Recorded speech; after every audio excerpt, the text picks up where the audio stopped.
आप सभी को मेरा नमस्कार। मैं सुषमा व्यास राजनिधि इंदौर से एक लेखिका, कहानीकार और कवित्री हूँ। शब्द नहीं, भाव गढ़ती हूँ। तो आइए आज मैं आपको ऐसे ही भावों की दुनिया में ले चलती हूँ।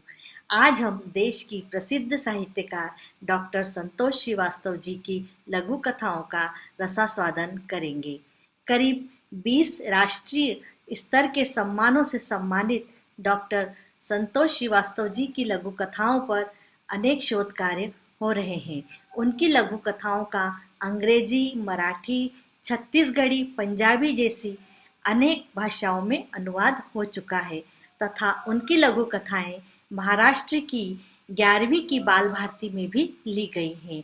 तो आइए द संडे इंडियन द्वारा 21वीं सदी की 111 लेखिकाओं में शामिल डॉक्टर संतोष श्रीवास्तव जी की समसामयिक और मानवीय संवेदनाओं से भरपूर लघु कथाओं को हम सुनते हैं। तो उनकी पहली लघु कथा है विडंबना। श्राद्ध का 5वां दिन। विश्वविद्यालय में पर्यावरणविद प्राध्यापक पत्नी विभा ने अपने दिवंगत ससुर के मनपसंद व्यंजन बनाकर पत्तल में कौवों का ग्रास निकालकर पति से कहा, लीजिए कौवों का ग्रास छत पर रखाइए, फिर पंडित जी आ जाएंगे और मुझे भी यूनिवर्सिटी जाना है। एक दिन की छुट्टी नहीं कर सकती तुम? आज का दिन कितना महत्वपूर्ण है। बेशक, बाबूजी की स्मृति में हम शाम को झोपड़पट्टी में कंबल बांट आएंगे। कौवों को तो रोज ही खिलाना चाहिए। वह पर्यावरण के कितने अधिक संरक्षक हैं। विभा जल्दी जल्दी तैयार हो रही थी। पंडित जी के आने तक रुकेगी तो पीरियड मिस हो जाएगा। अच्छा, तो कौवों को खिलाने का श्राद्ध से कोई लेना देना नहीं, धर्म से उसका कोई संबंध नहीं। यही तो विडंबना है कि जब धर्म से चीजें जोड़ी जाती है तब उसे लोग मान्यता देते हैं। शायद इसीलिए इसे धर्म से जोड़ा गया। कौवों की बीट से ही पर्यावरण लहलहाता है। मनुष्य को जीने का बस करो विभा, पुरखों की तौहीन मत करो। मैं करवा लूंगा पंडित जी से श्राद्ध का अनुष्ठान। वैसे भी जब बाबूजी थे तुमने कौन सा उनका ध्यान रखा? बेचारे खीर, हलवा, लड्डू के लिए तरसते चले गए। अरे, विभा चौंक उठी। डायबिटीज के पेशेंट के साथ एहतियात बरतने की उसकी शुभाकांक्षा अवाक थी। ये थी संतोष जी की लघु कथा विडंबना। वाकई विडंबना ही है कि उसकी भावनाओं को भी नहीं समझ सके। अब दूसरी लघु कथा में आपके सामने प्रस्तुत कर रही हूँ, असमंजस। रोहित बाबू ने पूछा, लड़की का नाम क्या रखा गोपाल? गोपाल ने हाथ जोड़े, नाम तो आप ही रखेंगे सरकार, आपका दिया नाम। गरीब घर की लड़की चंदा सी चमक उठेगी। रोहित बाबू सोचते रहे। तब तक कोठी के महाराज ने मिठाई का डब्बा लाकर स्टूल पर रख दिया। रोहित बाबू ने मिठाई गोपाल को देते हुए कहा, जवा कुसुम, घर में जवा बुलाना। गोपाल ने चमकती आंखों से डिब्बा थामा। 7 साल बाद गोपाल पिता बना है। फूल कर छाती तो चौड़ी होनी ही थी। गोपाल के जाते ही कोठी में खुसुर पुसुर शुरू हो गई। बड़ी माँ ने कहा, अरे तुझे क्या सूझी रोहित? कोठी के नौकर की लड़की को अपनी परदादी का नाम दे दिया। हमें पता नहीं था बड़ी दादी, परदादी का नाम। फिर बताए क्या रखूं उसका नाम? मोहिनी रखने को कह दूं? वंशावली मंगवाई गई, 7 पुश्तें तलाशी गई। परिवार में किसी का नाम मोहिनी तो नहीं। हाँ, रख सकता है तू मोहिनी नाम, पर तुझे क्या पड़ी है नाम रखने की? बड़ी माँ से रोहित बाबू आंख नहीं मिला सके। अब कैसे बताएं कि मोहिनी उन्हीं की। तो ये लघु कथा असमंजस। बड़े घरों की, बड़े जमींदार परिवार की क्या रहती है जो सच्चाई वो इसमें उन्होंने बताने की कोशिश की है उनकी। और आगे एक और लघु कथा है, घुटने का दर्द। पार्क की बेंच पर बैठे वे अखबार पढ़ रहे थे। आजकल आधे घंटे घूमना नहीं हो पाता, थक जाते हैं। उनके साथी और पत्नी अभी भी घूम रहे हैं। अखबार के मुख पृष्ठ की खबर से उनकी आंखें चमकने लगी।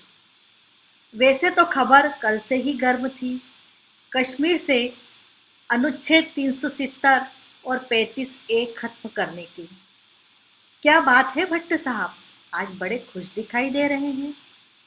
पार्क में उनके घूमने वाले तिवारी जी ने पास बैठते हुए कहा। कश्मीर अब राहत की सांस ले पाएगा। हम कश्मीरी पंडित भी, देखिए अखबार पढ़िए, कहते हुए खुशी से छलक पड़े थे वे।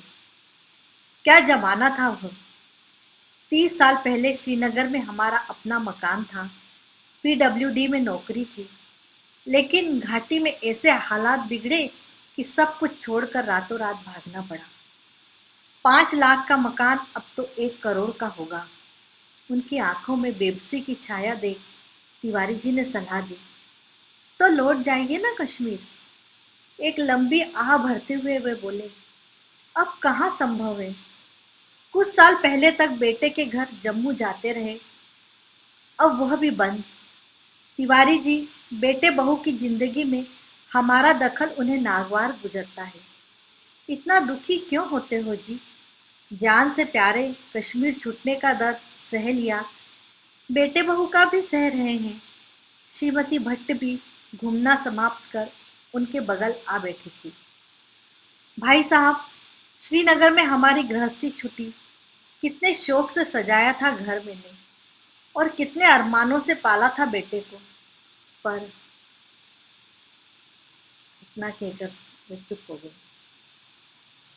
घुटने का दर्द बहुत ही मार्मिक लघु कथा संतोष जी की, जो मन को द्रवित कर देती है। अब मैं उनकी एक और लघु कथा लेकर आ रही हूँ। लघु कथा का नाम, शीर्षक है रोबोट। अमेरिका के बोस्टन से लौटकर वह खाना खाते हुए पत्नी को बतला रहा था, पता है, अमेरिका में अब रेस्तरां में रोबोट ग्राहकों का ऑर्डर भी लेंगे और परोसेंगे भी। पत्नी ने मटर पनीर की सब्जी उसे परोसते हुए आश्चर्य से पूछा, क्या वाकई? हाँ, ये रोबोट्स 5 बैटरियों से चलेंगे। इनकी कीमत 74 लाख है। नींबू दो यार, अभी लाई। कहती हुई पत्नी किचन में गई और प्लेट में नींबू काट कर ले आई, साथ में गर्म फुल्का भी। पति ने सब्जी में नींबू निचोड़ते हुए कहा, रोबोट से सेवा लेने के लिए ग्राहक को कंप्यूटर पर लॉग इन करवाया जाता है, तब उसके सामने एक कस्टमाइज्ड टेबल कुर्सी खुल जाती है। ग्राहक के उस कुर्सी पर बैठते ही रोबोट ऑर्डर लेता है, किचन तक पहुंचाता है और रोबोटिक सर्वर से उसका ऑर्डर टेबल पर सर्व हो जाता है। वाह, जीना कितना आसान। मुझे तो ये वेस्ट ऑफ मनी लगा। मनुष्य हो गया, मनुष्य मशीन हो गया। यार पापड़ और हरी मिर्ची भी लाओ ना। पत्नी पापड़ सेकने किचन की ओर जाने लगी। पलटकर उसने पलकें झपकाई। जो बात वो कह रहे हैं वो ये नहीं समझ रहे कि उनकी पत्नी भी एक तरह से रोबोट ही तो है। बहुत बढ़िया लघु कथा। अब आगे एक और लघु कथा आपके सामने लेकर उपस्थित हो रही हूँ। चौथी बेटी। आज उसकी बेटी निर्मला ने अपने कलेक्टर की शानदार नौकरी ज्वाइन कर ली है। आज पहला दिन है उसका और वह गर्व से भर उठी है। निर्मला को उसने ऐसा गढ़ा था जैसे कुम्हार चाक पर मिट्टी के लोंदे को सुंदर आकार देता है। 3 बेटियों के बाद जब कोख की जांच कराने पर चौथा भ्रूण भी कन्या ही निकला तो सास ने आंखें तरेर कर कहा, अब क्या चौथी को भी जन्म देगी बहू? अबॉर्शन करा ले, और छुटकारा पा ले इस मुसीबत से। उसका दिल धक रह गया।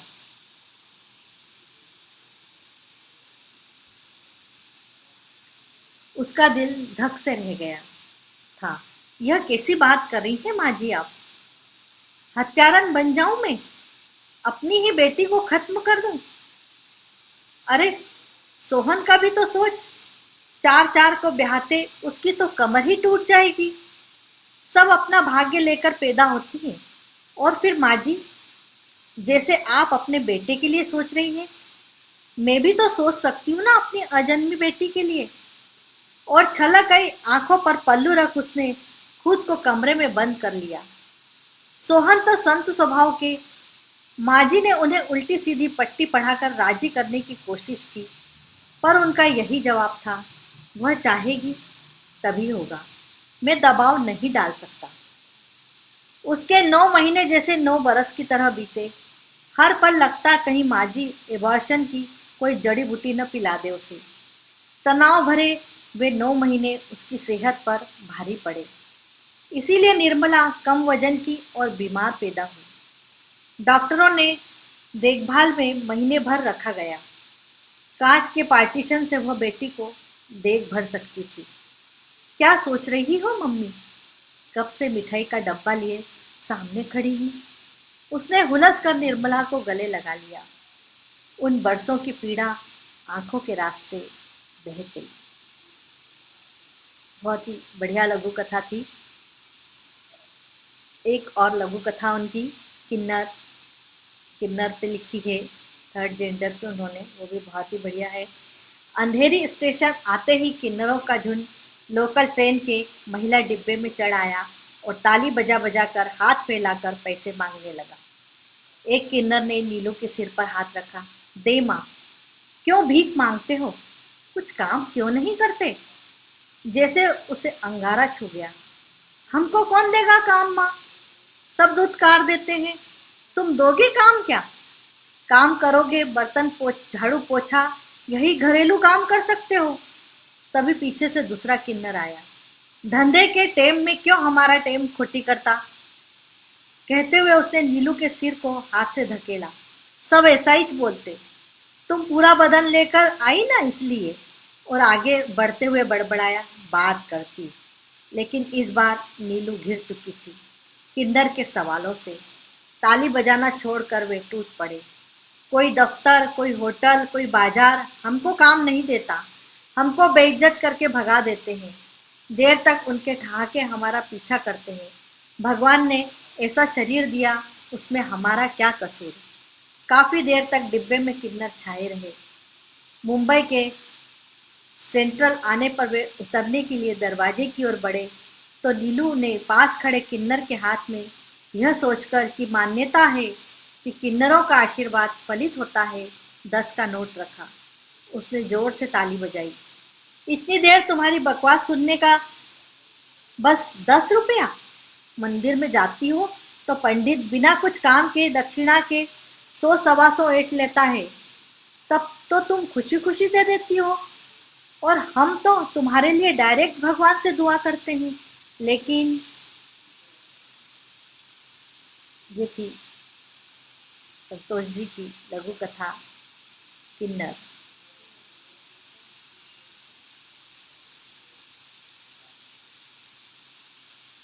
अब एक और लघु कथा उनकी, वचन। उसने माधुरी की ठोड़ी ऊपर उठाकर कहा, बहुत प्यारी लग रही हो। यह नया जीवन तुम्हें मुबारक हो। प्रकाश अच्छा लड़का है, तुम्हें सुखी रखेगा। माधुरी ने झुककर सुकेशा माँ के चरण छुए। वह सबकी माँ है। कभी वह शरणार्थी थी, आज शरणदाता है। मुखर्जी परिवार की 9 वर्षीय बाल विधवा को सीधे मायका का रास्ता दिखा दिया था सास ससुर ने। अब इस घर में तुम्हारी कोई जगह नहीं। मायके से भी वह निकाली गई। उसके चाचा घोषाल बाबू स्वयं उसे काशी स्थित विधवा आश्रम छोड़ गए थे। सुकेशा के लंबे केश काट दिए गए। सुंदर सांवला गोल चेहरा केशहीन हो रूप खो चुका था, पर उसने हार नहीं मानी। विधवा आश्रम में रहते हुए उसने मैट्रिक किया और शहर के रईस ने, जिनके विधवा आश्रम में वह रह रही थी, उसकी योग्यता देख उसके लिए बालिका अनाथालय खोल दिया था। अब सुकेशा सबकी माँ है, सबके दुख दर्द की सहायक। उसके अनाथालय में सभी 50 लड़कियां पढ़ रही हैं और कपड़े सीकर अनाथालय की आमदनी में भी सहायक है। कल कोर्ट मैरिज के बाद आज अनाथालय की सदस्य माधुरी विदा हो रही है। प्रकाश ने माधुरी का हाथ पकड़ा। इतनी सारी बेटियों की माँ सुकेशा का अब एक बेटा भी है।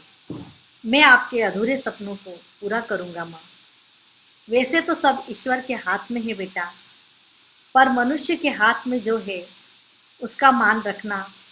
माधुरी को कभी शरणार्थी न होने देना।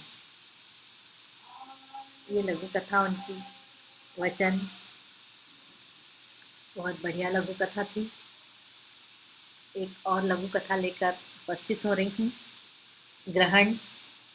हरिप्रसाद मास्टर 7वीं कक्षा के बच्चों से पूछ रहे थे, कल सूर्य ग्रहण था। जब चंद्रमा पृथ्वी और सूर्य के मध्य होकर गुजरता है तो वह सूर्य को पूर्ण रूप से आच्छादित कर देता है। सूर्य का बिंब ढक जाता है और धरती पर उसकी छाया से अंधेरा छा जाता है। इसका आध्यात्मिक स्वरूप भी हमारे पुराणों में मिलता है।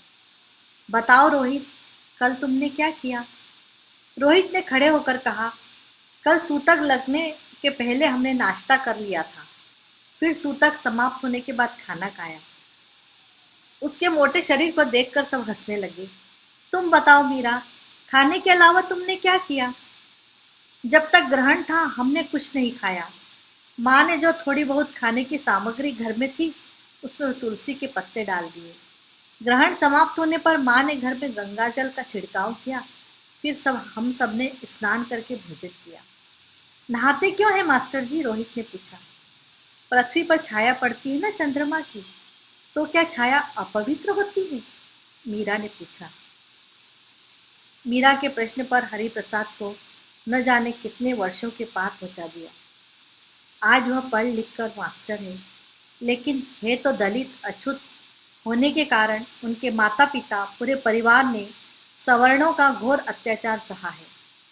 सड़क पर चलते हुए उनकी छाया उन पर पड़ जाए तो वे तुरंत स्नान करते थे, मुंह में तुलसी रखकर सूर्य का जाप करते थे। एक बार तो सड़क पर एक पंडित जी के आगे आगे चलने के कारण उनके पिता पर पंडित ने मेला फिकवाया था।